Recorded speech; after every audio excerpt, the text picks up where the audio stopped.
AgweekTV weather is brought to you by Kaler Farms.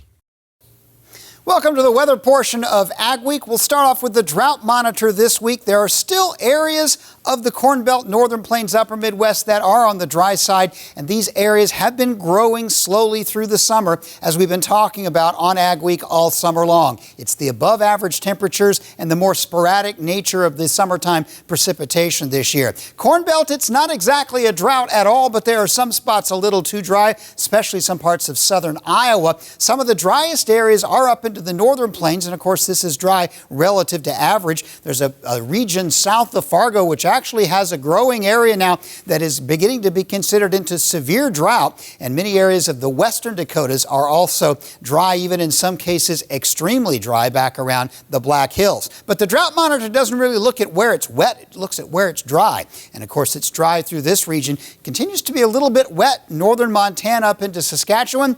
Repeat rainfalls, repeat heavy thunderstorms. And the area last winter that had heavy snow, a lot of that same region is picking up significant moisture this summer, as the storm track seems to be stalled in some of the same areas and missing some of the same areas over and over again. That's not unusual, by the way, for this type of a stagnant, kind of a standing wave pattern to have repeat precipitation like this, and that's exactly the situation this particular summer. Now, are we going to remedy that? Forecast for this week, July 10th through the 16th. We've had some storms the last week or so in the Northern Plains. Those will continue shifting a little south. The west is looking mainly dry. Texas is looking mainly dry.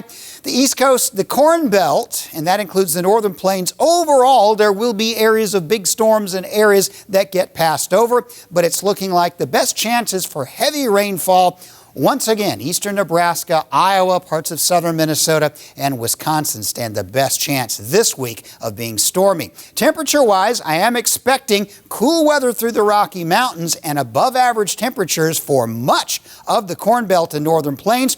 Be kind of on the dividing line through the Dakotas and northwest Minnesota. This area will probably have a little bit of both, but it looks like toward the end of the week there's a chance we could have some fairly hot temperatures, and by that I mean 90s into the Northern Plains toward the end of this week.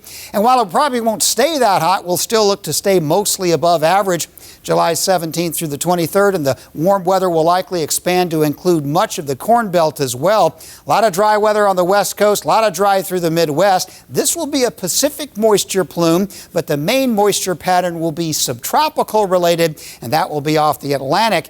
There will be some scattered thunderstorms, but probably not anything really widespread across the Northern Plains. So the Ag Week outlook, a bit warmer than average weather continues. More rainy areas the next 2 weeks, but those dry areas will still be mainly too dry.